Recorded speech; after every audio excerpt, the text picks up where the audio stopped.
मुंबई के एक girls college में जब रात का अंधेरा छा जाता है। आज हम इसी मशहूर और डरावनी कहानी की तह तक जाएंगे। कहते हैं, और ये दावा ही रोंगटे खड़े कर देने वाला है कि रात के ठीक 2 बजे एक औरत की आत्मा भटकती है अपने इंसाफ के लिए।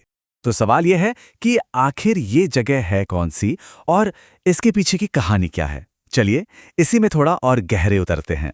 तो ये कहानी है मुंबई के जुहू में एसएनडीटी गर्ल्स कॉलेज की। अब देखिए, इस कॉलेज में ना 2 बिल्डिंग्स हैं।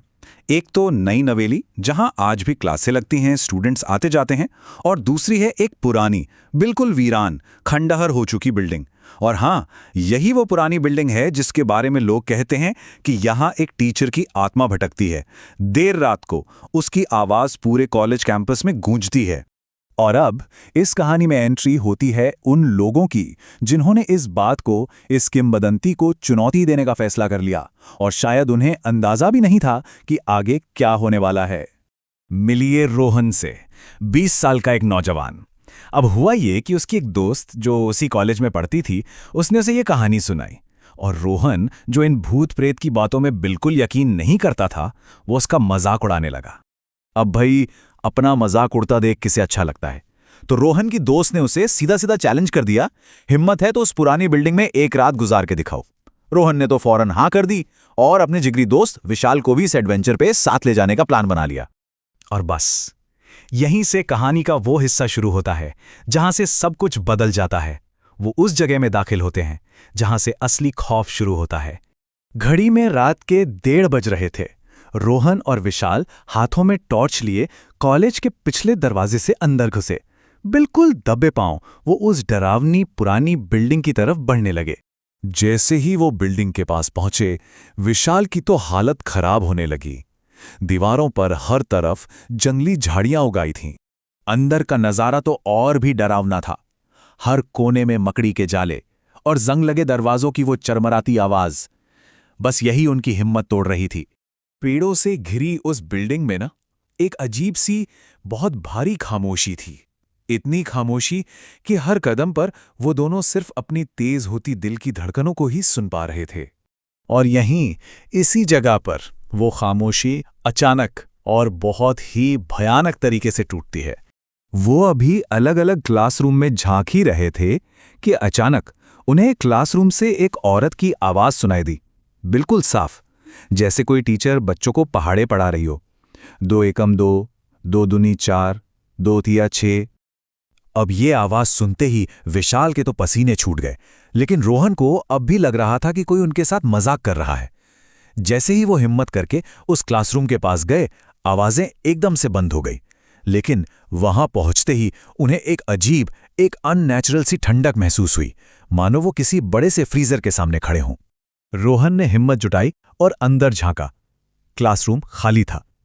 उसने विशाल से कहा, देखा, सब बकवास है। लेकिन तभी उस औरत की आवाज फिर से गूंजी, इस बार और भी ज्यादा गुस्से में। और फिर जो उन्होंने देखा, उससे उनके पैरों तले जमीन खिसक गई। ब्लैक बोर्ड पर चौक अपने आप चल रही थी और लिख रही थी, मुझे यहां मारा गया था और अब मैं अपना बदला लेना चाहती हूं। लेकिन कहानी का असली खौफ तो अब शुरू होने वाला था। ये देखते ही दोनों की रूह कांप गई और वो चीखते हुए नीचे की तरफ भागे। लेकिन जैसे ही रोहन बिल्डिंग से बाहर पहुंचा, उसने पलट कर देखा, विशाल तो उसके साथ था ही नहीं। वो बाहर से चिल्लाने लगा, विशाल विशाल, पर कोई जवाब नहीं आया। तभी रोहन की नजर फर्स्ट फ्लोर की एक खिड़की पर पड़ी। वहां विशाल था, रोते हुए खिड़की पीट रहा था, मदद के लिए चिल्ला रहा था। रोहन हिम्मत करके उसे बचाने के लिए वापस अंदर भागा। जब वो उसी क्लासरूम में पहुंचा तो उसके होश उड़ गए। विशाल जमीन पर बैठा था और एक औरत को पहाड़े सुना रहा था। उस औरत ने धूल भरी काली साड़ी पहनी थी, बाल पूरी तरह बिखरे हुए थे, और जब रोहन ने उसका चेहरा देखा तो उसकी चीख निकल गई। उसकी खाल जैसे सड़ रही थी, चेहरा पीला पड़ चुका था और आंखें एकदम सफेद थीं। जैसे ही वो औरत रोहन की तरफ बढ़ने लगी, रोहन घबराकर भागा और सीढ़ियों से गिरकर बेहोश हो गया। लेकिन कहानी का सबसे हैरान करने वाला मोड़ तो अब आता है। जब रोहन की आंख खुली तो वो विशाल के फ्लैट पर था। विशाल ने उसे बताया कि जब वो भाग रहे थे तो रोहन पीछे छूट गया था। और उसने रोहन को उसी फर्स्ट फ्लोर की खिड़की पर दर्द में चिल्लाते हुए देखा था। मतलब दोनों ने एक दूसरे को उसी जगह, उसी डरावने हाल में फंसा हुआ देखा था। तो उनके भागने के बाद क्या हुआ और आज इस कहानी का क्या हाल है? हुआ ये था कि विशाल अपने कुछ दोस्तों को लेकर रोहन को बचाने आया, जो उसे सीढ़ियों पर बेहोश मिला था। वो किसी तरह रोहन को वहां से निकाल लाए। उस एक रात ने सब कुछ बदल दिया। उन सबको यकीन हो गया कि एसएनडीटी कॉलेज वाकई में हॉन्टेड है और उन्होंने कसम खा ली कि वो दोबारा कभी उस जगह के आसपास भी नहीं भटकेंगे। और देखिए, ये कहानी कोई पुरानी भूली बिसरी बात नहीं है। कहा जाता है कि उस टीचर की हत्या उसी बिल्डिंग में की गई थी। एसएनडीटी कॉलेज तो आज भी चल रहा है, लेकिन ये किंवदंती, ये डर आज भी जिंदा है।